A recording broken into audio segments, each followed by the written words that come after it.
10,000 years before the birth of Paul Atreides, before the universe would know us as the Bene Gesserit,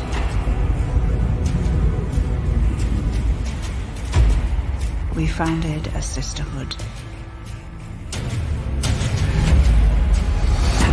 Assigned to the great houses to help them sift truth from lies. We created a network of influence throughout the Imperium. But power comes with a price. A sister on the throne. Nothing is more important. And this is the marriage that makes it possible. This is us playing God, and we will be judged for it.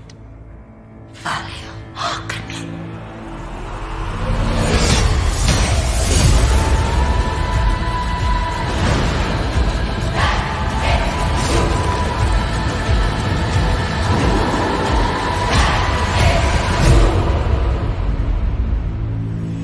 Sisterhood above all.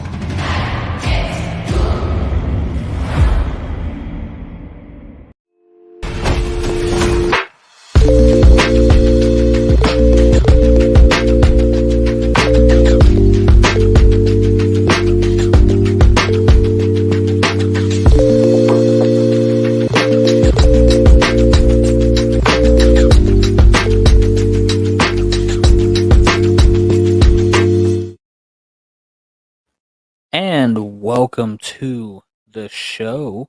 Welcome to the After Hours podcast yet again, ladies and gentlemen. I hope everyone is having a blessed night. Hope everyone is doing great. Glad for it to be a weekend, right? Yep. Oh, Jay, I was gonna say, remember when we agreed? Well, we said we want to do the Batman no kill rule killer debate with Richard on. Yes, absolutely. I hope he's awake. I was gonna wonder if I could. Also, my friend Keegan wanted to join in on the debate. Is it okay if I invite him too? Absolutely. Cool. Bring him on.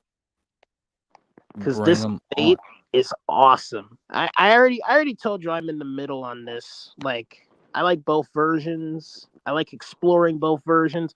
I'm just a fan of Batman overall. And while there are versions of Batman I don't like, I like most versions. I like Batman mostly. Yeah. Well, we're gonna get into that. We got plenty. We got a lot to get into tonight, and I can't wait to get into that debate. Are you able to send them an invite? Oh, I already sent him the invite. Okay. And Richard, right? Yeah.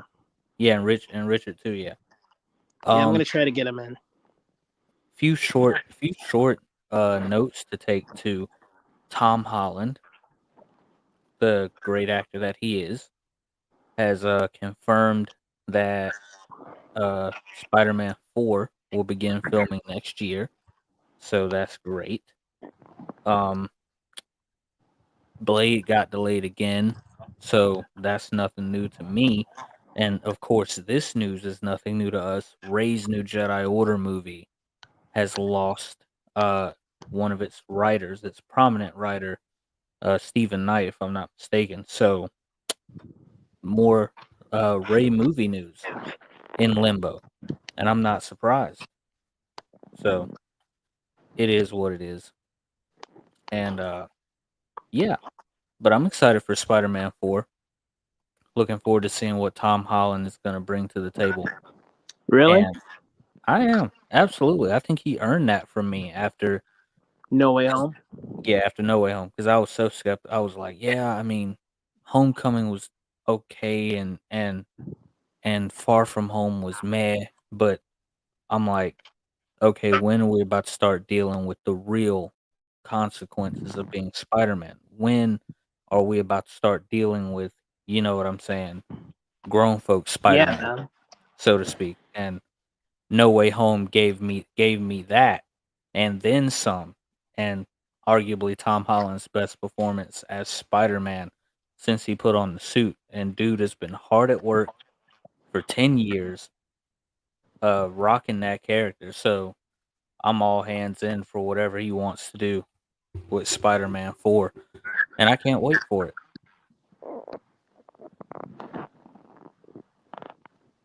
I think we saw Keegan come in too. I think he kind of. You there, Did he? bud? Yeah, he did. I was about to invite him to the. There we go.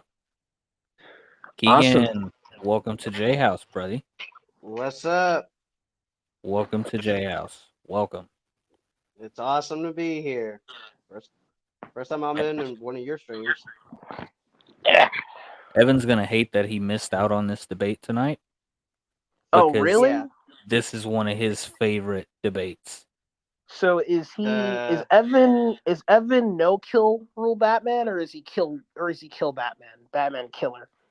Evan is okay with Batman killing, but the reason has to be there. The reasoning for him has to be justified, and it has to make sense. He likes Batman with no kill code, but he also understands that if Batman has to kill, he would like it to be for a sensible reason. So for him, it's we've had a trillion debates on Batman v Superman, and me and him are still on the opposite side of that debate today. So What's your side on it? my side. Well, let's in general. I'm not even going to take it as from Batman v Superman. I just in general, when you're dealing with the characters and the people that Batman is every night, Batman is this ultimate symbol of someone who is disciplined, someone who never breaks, someone who bends but never breaks, and his discipline and his craft, his discipline to crime fighting, his discipline to his work as a detective is untouchable. No one can touch him. And so you look at him as this character of ultimate control, but we often forget that Batman is human. He's human at the end of the day. I don't care how much you train. I don't care what peak physical, mental, human condition you're in. You're human. And as long as you are human and in this sinew of flesh that we live in, you're bound to make mistakes. And Batman is no different. Batman's no different. He's gonna make mistakes. Um, and so all throughout live action Batman, if we want to talk live action, Keaton's Batman, like we pointed out the other night, his Batman killed. Uh, who else? And Bob Kane was around for the script with Tim Burton. And I do want to touch on bring up Keaton's Batman because I noticed something in the first two. Like Keaton's Batman killed criminal. Like take a look at Keaton's body count in Batman '89, and then look at it in Batman Returns. In Batman Returns, his body count is technically one. It's just one dude. That's it. Like you could argue the fire breather, but that's more debatable because you could argue that didn't even kill him. Burned him pretty bad, sure, but that probably didn't even kill him because there's so much snow around. He probably stopped, dropped, and rolled and put all that snow out, put all that fire out. But the only real person he killed in Batman Returns was the strong man. He blew him up. Like even the Penguin, he didn't kill because the Penguin got him pretty much inadvertently killed himself because had he not poisoned that water, had that water not been contaminated with Shrek's toxins and pollution stuff and all that, he would have been fine. Battered and bruised, sure, but he wouldn't have died. He wouldn't have been killed. Batman could have known that water was contaminated.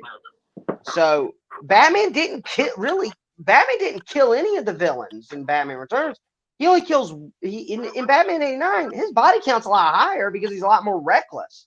But because he sees that, because I noticed a character arc with Bruce Wayne in those two movies. See, Batman killed people for sure in Batman '89. Well, even then, not by much because he originally wasn't trying to kill Jack Napier. scare him, sure, but he wasn't trying to kill him, and he didn't. But it wasn't until he realized that this guy was the dude that killed his parents that set him off, and he was like, "No, your ass is dead." And yeah, he kills the Joker. He kills the big bad in the first film, and he kills a few other low-level goons. But I don't know if I told Keegan, but I told you this before, Jay, or Eric. Yeah, sorry, I get those mixed up. I told you, I remember telling you once that a YouTuber basically made an interesting observation that in the beginning, 89 Batman, he doesn't try to kill any of the criminals. It's only until he finds out Joker killed his parents that he just starts murdering everyone. Like, up until the end of the movie, that's when he actually starts killing criminals. Did I tell you about that, Keegan? About that video? No, you haven't. But that tracks, because if you pay attention in the first Batman film, Batman doesn't kill anybody until like the third act. Like, Batman only starts killing criminals in the third act, and that's after he finds out that the Joker and Jack Napier are the same guy, and also the same guy that killed his parents. That's when he snaps and just says, "You know what? Fuck it. I'm gonna murder everybody. I'm gonna murder every criminal and goon. I don't care. High level, low level. I don't give a damn. Your asses are dead." And it tracks with the second film, because in the second film he doesn't really kill anybody. The only person he kills is that is definitive is the strongman with the bomb. That's it. He kills like you, and like I said, you can argue the fire breather, because that was kind of, we don't know what happened to him. Like, the last time we see him, he's on fire and He's he's cooked. running around. He's Yeah, turkey. he's just cooked. But you could argue Dead. he, Well, like I said, you can argue that he toasted landed him in the with the snow. Batmobile. He did toast Which him. was funny. Yeah, it was funny as hell, but awesome at the same time. It's like even in Linkara's comic review of the comic adaptation of Batman Returns, he's like, "Hey Alfred, look, I made my own Human Torch." Master Wayne, weren't you just brooding in your library not too long ago about the futility of reckless murder? But, well, yeah, Alfred, but look, I used the Batmobile to burn someone to death. It's awesome. I love some of Linkara's videos. I don't know what the general opinion on Linkara nowadays is, but whenever I watch some of those other videos, I still laugh my ass off. They're still kind of funny, especially the first what was it, Superman at World's End, or was it at World's End or at Earth's End? I don't exactly remember, but the point is, though, there's that infamous comic panel where he goes, "For you are an android, I am a man," and he punches his guts out. He punches the android's guts out, and Linkara just has this flabbergasted expression on his face. And there was the birth of a meme. You know about Linkara, right, Eric? I have not a clue. He's one of damn. he's a comic reviewer. He's one of the let's say he's one of the founding fathers of internet reviews, like Nostalgia Critic, Angry Video Game Nerd. They started the whole cinema snob, etc., etc. Yeah, they started that whole aesthetic. They made it popular, and now it's done everywhere. Yeah, like Decker Shadow's a big one that I watch. Whenever that I used to watch a lot, and I still will watch some of his stuff whenever I'm in the mood to, and there's this whole and even then Decker Shadow will reference Nostalgia Critic and Angry Video Game Nerd. Like, it's kind of hilarious. Like, in his Aliens review, there's that line he's like, "Oh yeah, by the way, confiscate all your weapons. What are we supposed to kill them with now? Bad language." And then Decker cracks a joke. "Oh, it worked for James Rolfe." It was the funniest shit ever. So if you want some of the if Nostalgia Critic and the other critics like Linkara, ABGN, Cinema Snob, etc., are the A-listers, Decker Shadow and all the others are like B tier or like B-listers. Like, they're known enough, but not as well known or as big as, say, Nostalgia Critic and them. Which I still watch. I'll show you what he's talking about, Eric. I'll send you some links later. Well, I try not to get into the upper echelon of things with the internets. Not these days. Not these days. Especially when my pet peeve now is people praising Absolute Batman, and I'm pretty sure Absolute Batman is freaking awesome, but he's brutal to the core. and then they'll sit there and get mad at Ben Affleck's Batman for like putting someone through a I don't even. wall. Well, Ben Or Affleck's Which I Batman don't. was supposed to have an arc. Yeah, Look, which you do see. Which you do see. The problem, Zack and I think this was the Snyder's problem with it. Zack Snyder's vision was interesting. Like I'm not gonna say whether it was good or bad. I was the still curious to idea see where it was was gonna that go. the idea was that he was like any other Batman, no kill rule, traditional. Then Dick Grayson gets killed by the Joker, which the death of the firstborn, the death of his kid, makes him start killing criminals. And yeah, then, when he forms the Justice League, he starts to go back to who he used to be. So, Yeah, like, which even when he was sadly Ben killing, Affleck was gonna which in Ben Affleck's movie he was gonna rehash that arc from BVS. That's what I noticed because if you know like the most concrete, almost most complete version of what Ben Affleck's the Batman was gonna be, and that's probably why he stopped. He backed out because and why he was struggling so much with trying to find the right story because that tells me that he was struggling to figure out the damn story well, that I think it was more so the fact that what he went through with Joss Whedon and Justice League because he went from playing like this absolute he's waking up in the morning, he's having wine and popping pills, like just the darkest Bruce Wayne that you could imagine. And yeah, that's something that Ben Affleck really tapped into because he is someone who struggled with like alcohol before. And mhm, that's a very real life thing for him. So I really think he tapped into that with his version of Batman. And then on mhm. top of that, you get into his psychology, which is what people really have a issue with. They're upset because, he has this pessimistic view of the world. He's a 20-year Batman veteran. Trust me, if I was Batman for 20 years, I'd be kind of messed up too. But then you look at the footage where hey he Eric, want if I was Batman for 20 years, I'd be fucking nuts. yeah, Okay, like just I'm sorry, you were saying? just You'd either be Ben Affleck or you'd be Michael Keaton, one of the two. yeah, like just look at the way he looks at the suit. Like It's he almost like needs he's it. got like it's not just that he needs it. There's also like this just deep seated like animosity towards the need There's to a it for it. deep-seated animosity and a lot of things that he just hasn't dealt with. And so I'm like, Yeah, that's fine. And if you're looking yeah. at for a This suit Batman right here. himself, yeah, like Yeah. the suit pick and everything, and then let's not even forget Warehouse. Do we even No, we have to don't even have. mention Dude, the warehouse Yeah, scene, he went that off. was probably the best. That was probably the best fight scene people are apart like, from the well, Batman and Superman fight. The problem with the Batman and Superman fight in BVS is that that should have been the climax, which it was originally supposed to be. Apparently, I learned recently. I learned recently that apparently Batman v Superman: Dawn of Justice was actually supposed to be two different movies. It was supposed to be Batman v Superman, meaning everything that leads up to the fight intact, and then the Dawn of Justice movie was supposed to be leading up to the death of Superman.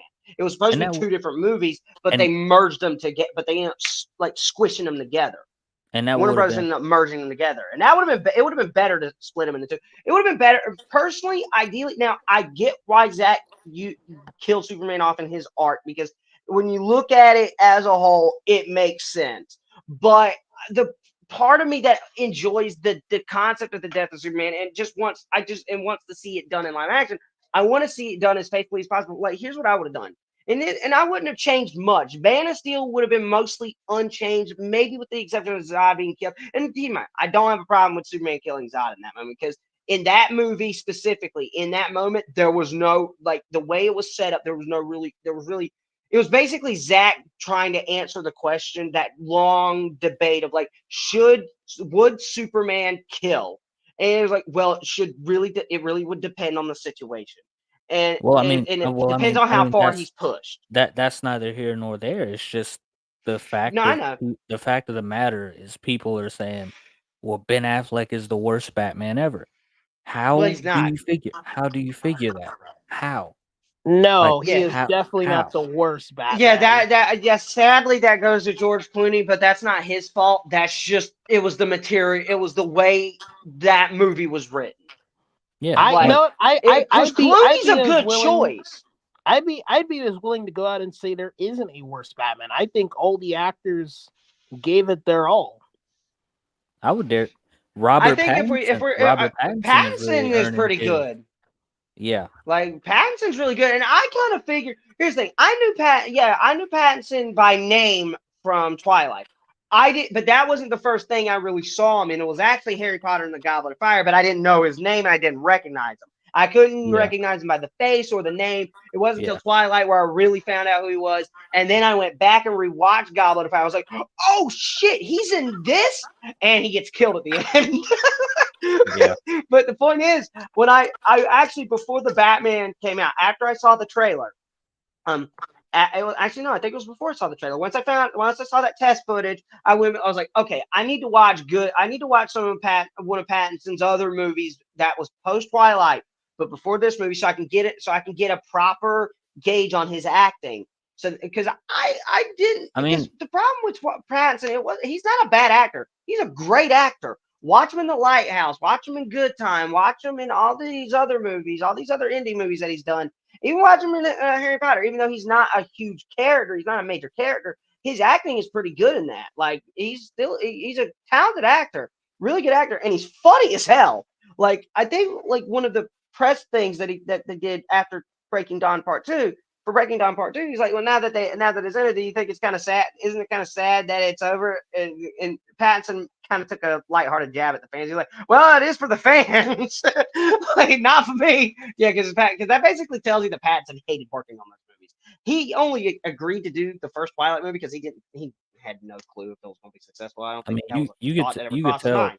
you could already tell that he was just his eyes did all the acting. This is how I knew that he was the Like there's a Batman. funny moment in the Batman with the thumb drive joke when he looks at in the USB port. He looks at Gordon with a look, and it's the same expression he has the entire movie, but the context is what plays the emotions and the reaction and what he's thinking. So in that context, in that situation specifically, he's looking at Gordon with the same expression he does the entire movie, but the context is different.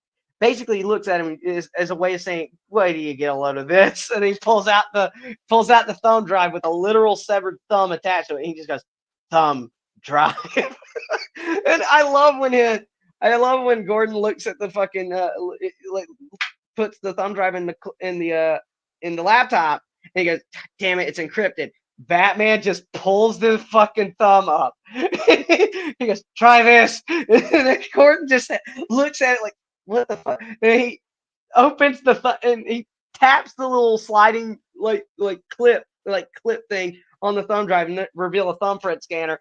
Fucking Gordon just goes, "Oh, this guy's hilarious." I'm like, that is like, see, people, I like this kind of unrelated, but I want to touch on this real quick. People is kind of, it's a micro rant of mine, not really a full rant, so don't worry, it's not going to last like 15, 20 minutes, but I just want to bring this up real fast. I've never heard this before until I watched the Nostalgia Critic review of the Batman, but I learned there that people didn't think that this movie had any humor. I'm like, no, there's humor, there's jokes in this movie, but you have to be Adam's Family levels of fucked up to find them funny. Like there's there are jokes in the Batman, but they're real fucked up. And they're real subtle too. Like you're not gonna get them the first time, but the more you watch it, you're like, oh, that's hilarious. That's fucked up, but that's funny. Like even and honestly, if you had to ask me who my favorite Riddler was, right now it's Paul Dano. I've always said Corey Michael Smith from Gotham because because keep in mind, if we're talking live action Riddlers, we've had a total of four live action Riddlers. We had Frank Gorshin, who I love. He's his Riddler is classic. He's iconic as the Riddler. There's Jim Carrey, who's iconic for all the wrong reasons because he's too goddamn goofy to take seriously in this particular franchise that for the most part was taking itself seriously. Like and even then I heard that most of that was like reshoots or like other or ADR. I don't know what the whole deal with Batman Forever was, but that production had an itch. Like a buddy of mine who knows a lot more about that history of the production and all the stuff that goes on, even the original cut of Batman Forever was actually supposed to be a lot more psychological. It was supposed to be much more in line with what you would want to see out of a Batman movie. It was a different take, but it was interesting enough from what I heard. Even Two-Face wasn't as manic and goofy as it was in the final version. And from what I heard, it was actually most of it was ADR. Like they ADR'd a lot of Two-Face's lines to sound more crazy, but I'm like, that I don't buy. But I think a good portion of it was probably reshoots, but you can't tell watching it. And that's fair because there hasn't been a whole lot of scenes of Tommy Lee Jones' Two-Face acting the way it was supposed to. So apparently, like Two-Face, like Tommy Lee Jones was playing it much more, originally supposed to play it much more seriously. That's how they filmed it. But I guess over time, I don't know what, and Jim Carrey was actually supposed to be creepier as the Riddler. Like he was supposed to like be like obsessive to a creepy degree, not a goofy degree. It wasn't apparently originally it wasn't the way it was originally filmed. Wasn't even and if you want to get an idea of what Jim Carrey's of what the original cut of Batman Forever was supposed to be, read the comic adaptation. That almost gets it as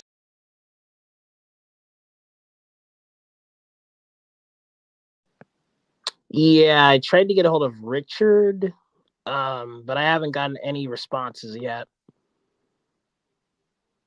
You're muted, Eric. You're muted. Sorry, I just had to kick a guest from the show. Oh, he didn't even hear me. No, he did not. Ooh. My bad. But yeah, no, I tried to get Richard, but he didn't respond. I did not. Dang. What? I was muted. He didn't hear me try to interrupt him. Ooh. Crap. What? Well, that sucks. What sucks? There he is. Key? Yeah, I don't know. I don't know what the hell just happened. I just got thrown out all of a sudden. You good? Yeah, I'm good. I'm good. I thought I'm you good heard. now. I thought you heard me talking, but apparently I was on mute. Oh yeah, no, my bad. Like Dan probably should have warned you that when I get real into a conversation, it's a little hard for me to shut up. I'm not gonna lie, I forgot completely. Yeah, it's just like sometimes I'll get so into the conversation I'll just keep running my mouth out. No, that's fair. That's without fair. any real filter. That's fair. And We're just trying to stay on topic. That's fair. Yeah. So, but go back on the Batman topic, like the Affleck topic specifically. I thought it was a great Batman. Like in it, and I like the character journey. And even watching Justice League, the Snyder cut, because it's the definitive cut of Justice League. I mean, I liked the theatrical cut originally, but the more I watched it, the worse it got. The more I watched the theatrical cut, the worse it got. The more I watched the Snyder cut, the better it got. Even though I do have my issues with BVS and Man of Steel, I do have my issues. I still love those movies, but I do have my problems. But I don't see think how they have anybody problems. can have a problem with Man of Steel. That's the best modern live action Superman we're ever gonna get, unless it's only purists that give that film crap, Eric. Only purists. Yeah. Anyone who wants to see him. Oh no, I don't know. Here's the thing. I have issues with it, but it's all nitpicks.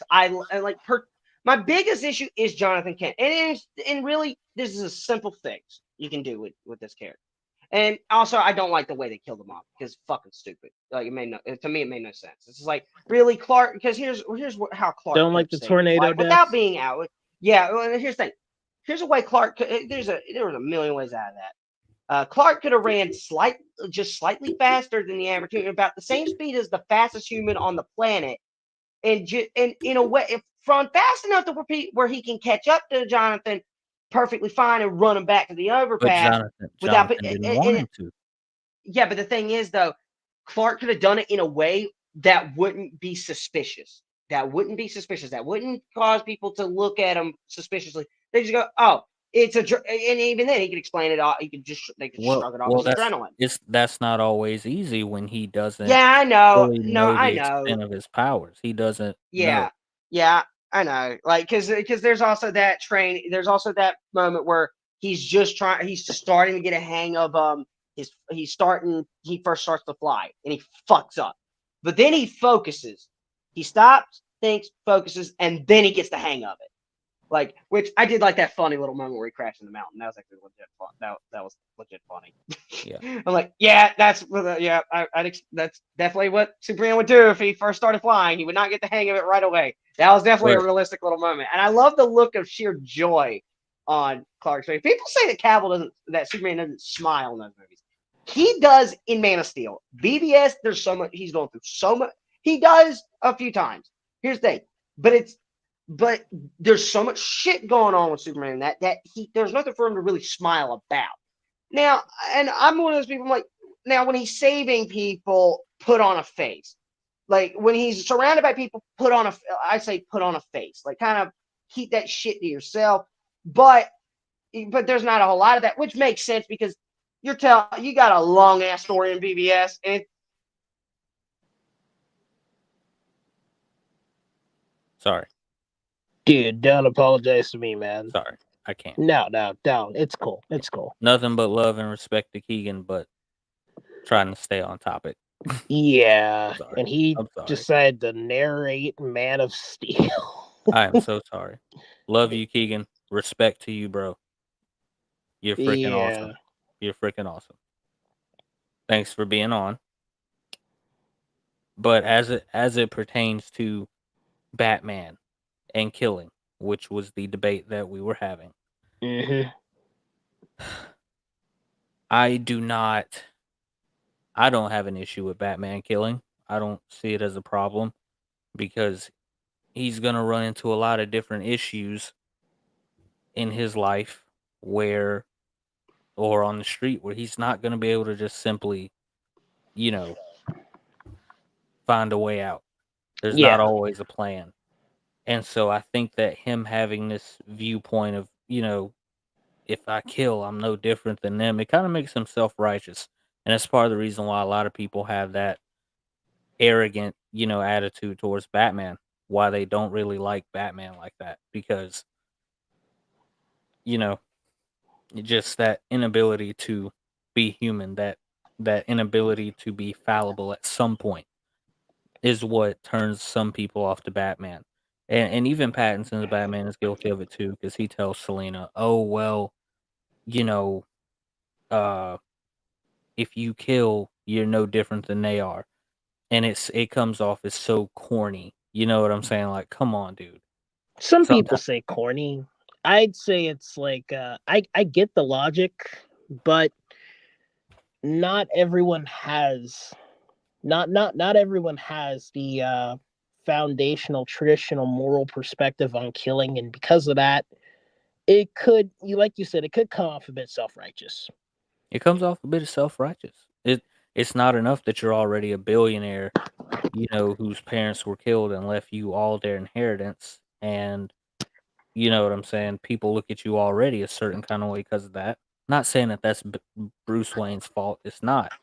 But he also understands that there's a problem with Gotham that cannot be solved by throwing money at it. No matter how many hospitals he builds or how many foundations he starts, Gotham can't be fixed that way because there are problems that are bigger than that. You can't buy off a Joker. You can't buy off a Two-Face. You know what I'm saying? Yeah, you can't. So I mean, I think that it's fine. I think that Batman killing is fine, and that depending on the situation. Now, I'm not saying he should just go off in everybody, but in the cases where there is no way, sometimes it has to be done, and I wouldn't look at Batman any differently than that because, I mean, I'm like I told you, I'm reading the New 52 comics, and there are like at least half a dozen people being killed before he even starts to investigate a case. You know what I'm saying? And I'm like, Yeah, there are. They get more gritty and brutal in the New more 52 brutal. I run. mean, Joker's slaughtering people at mass. And I'm like, Batman's just chilling, taking his time investigating. I'm like, bro, can this man, he can't get ahead of it. He can only, No, there's nuance. Even when you have the killer Batman, Eric, or sorry, not the killer Batman. We've talked about the killer. Even when you have the no kill rule Batman, Yeah. The no kill rule Batman has a lot of indirect kills. That whether like the good example is what you brought up with the New 52 run, how the Joker criminals kill a lot of people, and Yeah. Batman's going through the motion solving a case, or when Batman's in the middle of a battle and people die in the battle. He's not intentionally trying to kill criminals or civilians. He's not doing that. The people are dying while he's fighting. It's just it's a result. So even with the Batman has a sworn oath not to kill, who's not trying to kill anyone, people can still indirectly get killed by his actions or just die around him. A perfect example of this is Batman Begins. When Batman tells the League of Shadows, he tells the Ra's al Ghul decoy that he will not spend his nights being judge, jury, and executioner. Like he's not going to go out there start executing criminals based on their crimes. He'll bring them in by the law. And when he says this, he basically plans an escape, fighting off the League of Shadows. But in his escape, in his escape, explosives are hit. The entire place gets bombed. Lots of people die, and Yeah. it's like you can watch it. He's not trying to kill anyone in there. He's not trying to kill the ninjas. He's not trying to kill people, but in his methods of planning an escape, this organization is dying by as a result. It's Yeah. like, yeah, it's like it goes to show that even when Batman doesn't kill, people will still die, even like whether it's around him or if he makes a choice and people die as a result. Yeah. So there's nuances to this. Yeah. I believe, yeah. I believe that. I believe that there is a nuance to everything, and there is always a gray side that's not simply black and white as most people would like it to be. Especially when it comes to Superman too. They think that it's always gonna be black and white. It's always gonna be, oh, it's good versus evil. And I'm like, okay, well, what's gonna happen when a certain hero does this? How is that gonna affect other people? And they don't want to discuss it. It's like it's either one way or another. And I'm like, okay, fine. We don't have to have that talk. We can go back to basic, bland, whatever it is you want, which is what we might get. And I'm not saying that's inherently a bad thing either, but more than likely, we're probably going to get that with Gunn's Superman and Eric, probably his Batman too. have you ever seen Superman versus the Elite? I have. Oh, how did you feel about it? I loved it. You loved it? Did you like the ideas? Because it goes into the moral complexity versus the gray morality. It goes into having traditional morals and the gray area of where those morals could be depending on the situation. It has that discussion, that debate. Yeah, because you're dealing with Superman, you're dealing with Clark, and eventually someone is going to try and step on his toes. Someone is going to push their luck with him, and Clark sometimes has to step out and show niggas, for lack of a better term. Shout out to Kendrick. But yeah, I mean, Superman versus the Elite. Clark did what he had to do, and if anyone looks upon that Superman with any sort of disdain, then I don't know what to tell you because y'all just want Superman to turn the other cheek. And when it comes down to saving the people of Earth, Superman is the last person that is about turning the other cheek. The last one. Superman in that movie,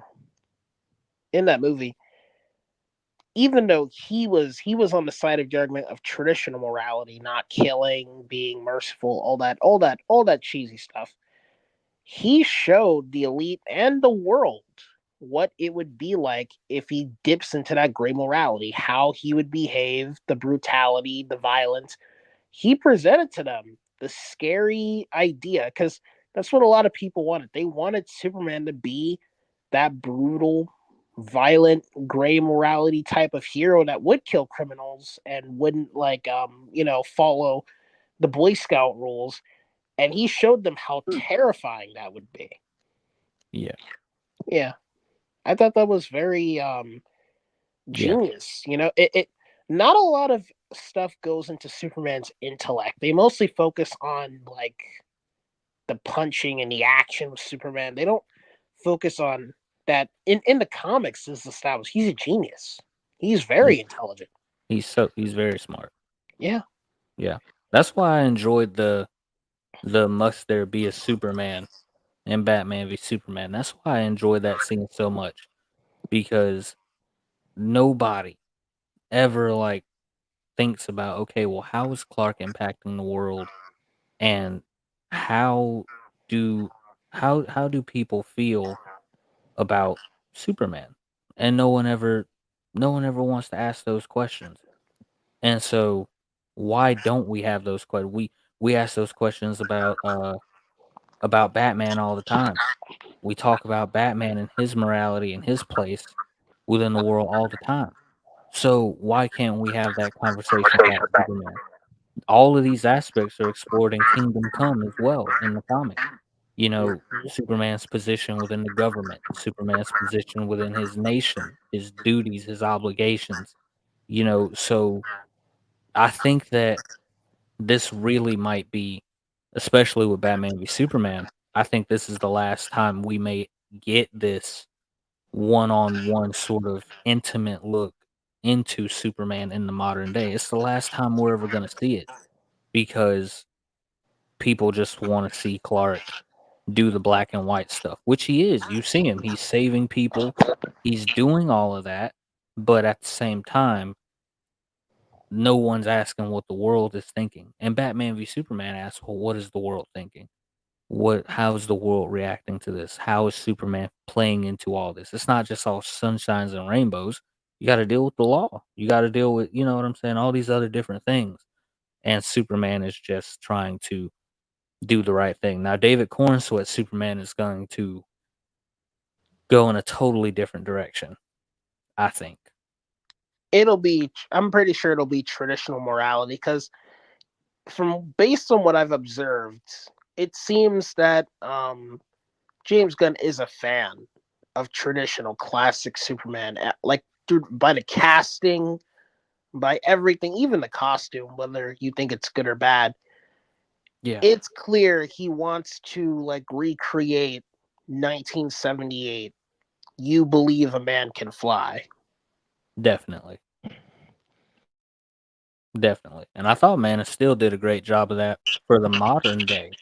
But Oh, it did. I agree. It did.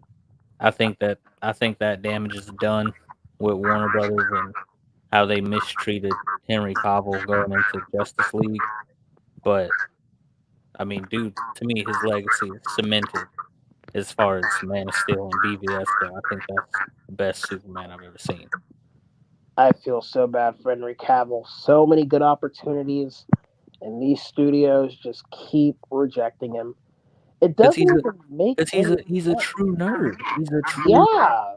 He wants Oh, to Jay. respect the source Jay, material. you got to remember, they don't want nerds and geeks that love the source material. They remember Disney Marvel went out of their way to hire writers for these shows who don't read the comics.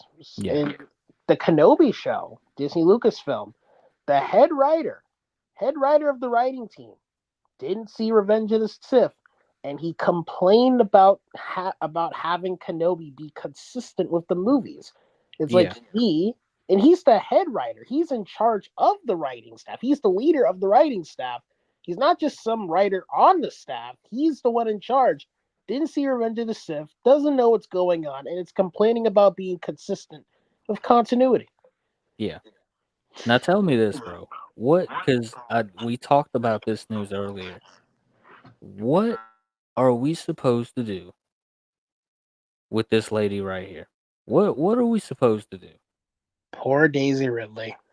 Because now she's lost her writer. Now they've lost the writers departed the project. And that's never good. Because that means there's no concise vision. That means, you know, probably going to be rewrites.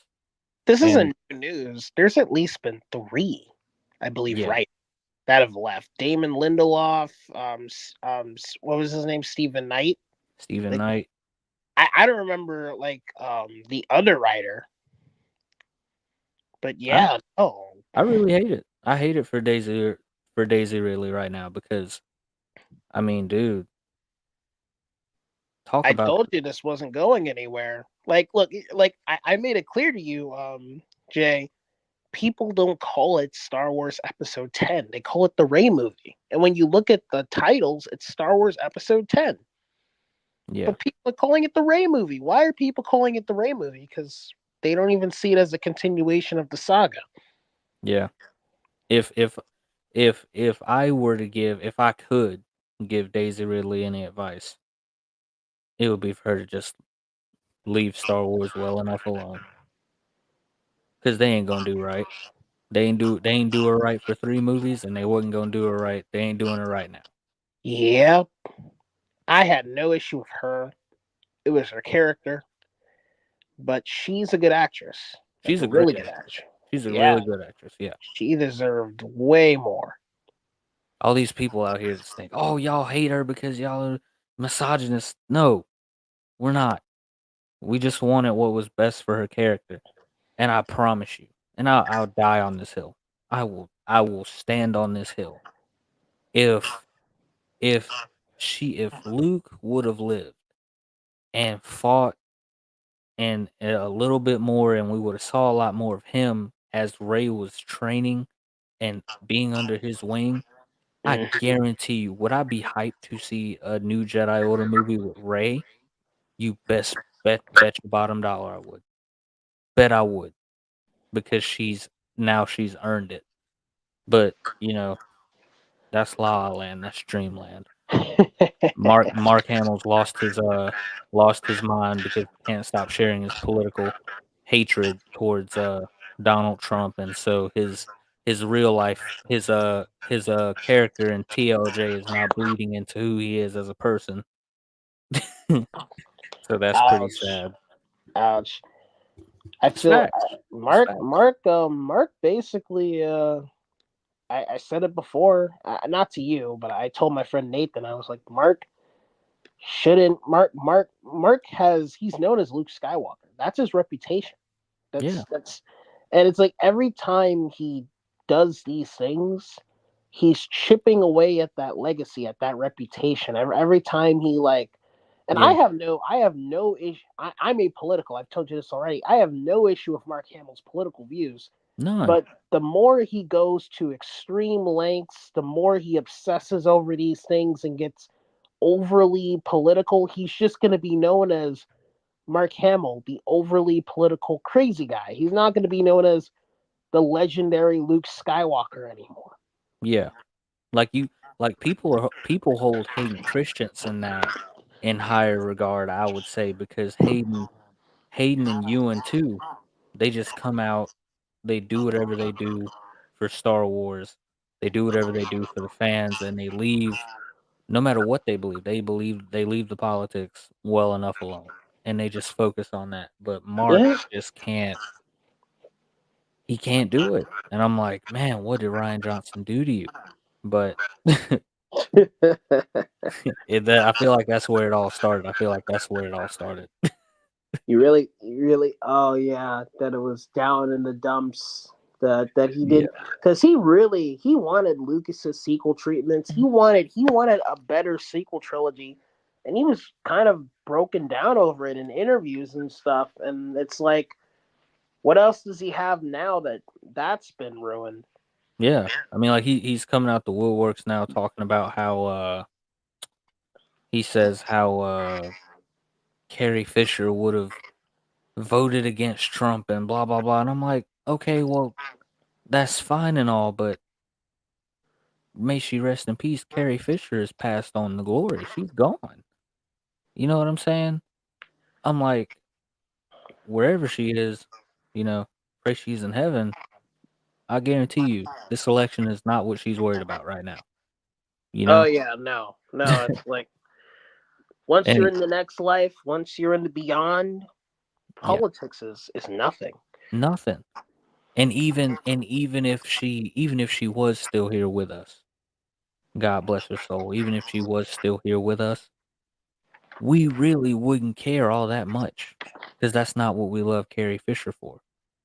We really wouldn't have cared all that much, but Mark is just like him and every other celebrity. They're just making this concerted effort, and I'm like, bro, can we just? Even Robert Downey Jr. Robert Downey Jr. spoke on, and I love RDJ too, but he spoke on about Elon Musk a little bit and about how he Yeah. doesn't like how, and I'm like, bro, we don't need to know the political opinions of any celebrity or anyone in Hollywood. Y'all's job is already epic enough. Y'all captivate the hearts and minds of billions of people just by putting on a show and telling a story, and you say all that you need to say just by acting.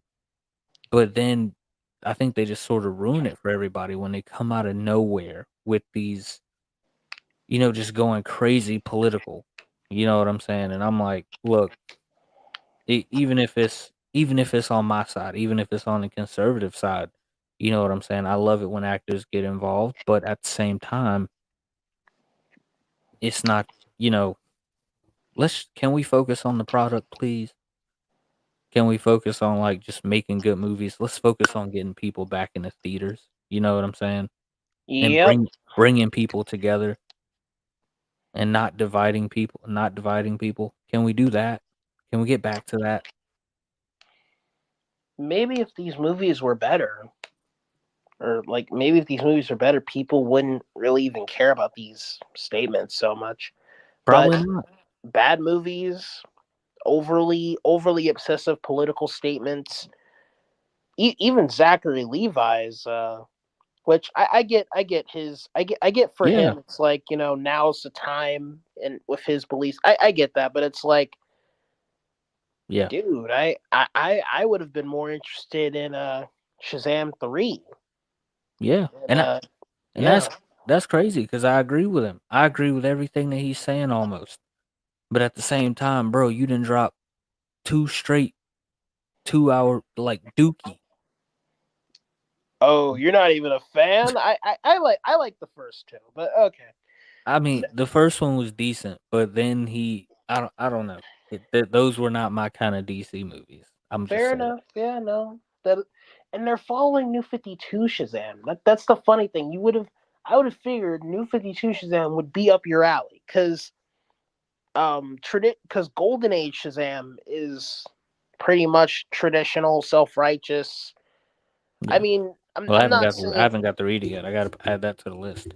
like old school Shazam comics. I haven't read them. I've never read a Shazam comic. I'm Oh, ashamed. okay. Yeah.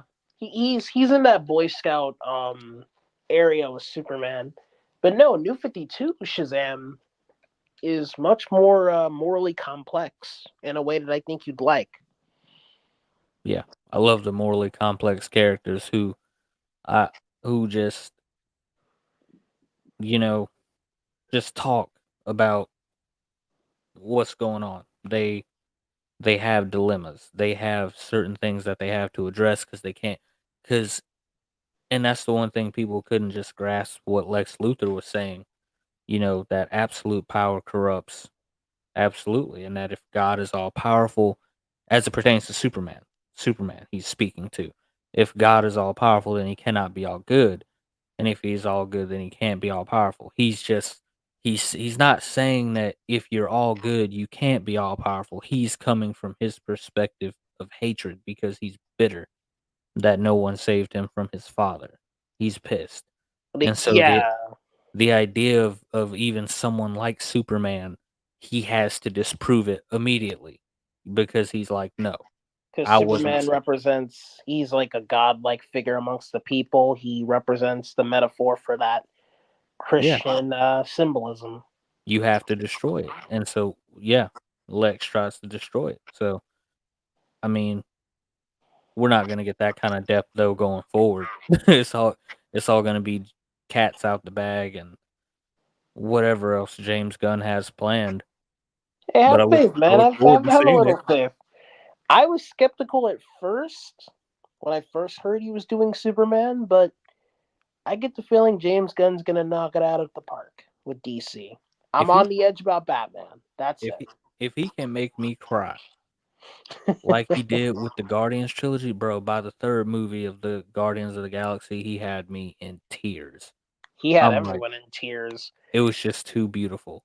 I'm like, bro, if he can do that Yeah. with DC, then I'm like, yo, I'll give the man his flowers. I'll have to. But it's Everyone gonna, will. yeah, it's gonna be an upward climb now because DC's got a lot to make up for. But we are now 57 minutes at the hour. It is now 1:22. I know folks got a great Saturday planned ahead of them. Give my regards and my love and respect to Keegan. Love Oh, him. I will. I'll I be will sure have him. to. Tell him I will have him back on this podcast. Believe me. Yeah, I hope to have him and Richard and Evan. I don't know if you can get all of them. I was really I hoping can get for a hold like, of Richard. yeah, I was really hoping for everyone to show up for this awesome Batman kill no kill debate. Yeah. We're Well, gonna have it again. We're gonna have it again. I hope we do. Because there's still so much left unsaid. And Yeah. I'm still going through some comics, and my case is gonna be bulletproof. All right. Oh wow, Mm. your case.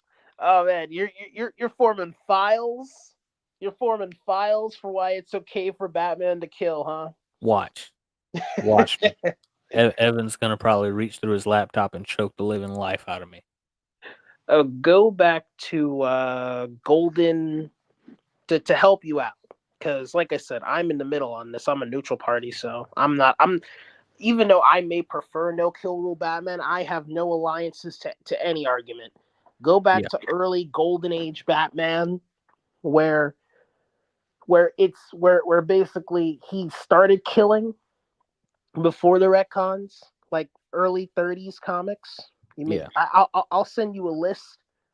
You'll get some hard evidence of traditional killer Batman yeah, before Bill Finger and DC came in and said, we're going to make Batman more honorable. We're going to give him a code, a yeah, moral no kill rule code, and yeah.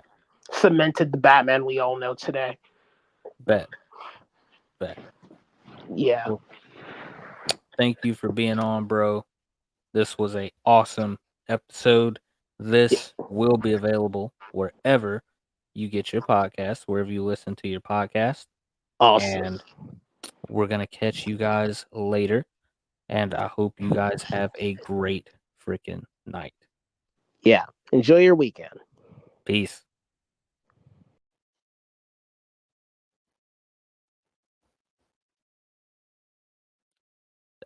Post-credit scene, I guess. It must be a post-credit scene.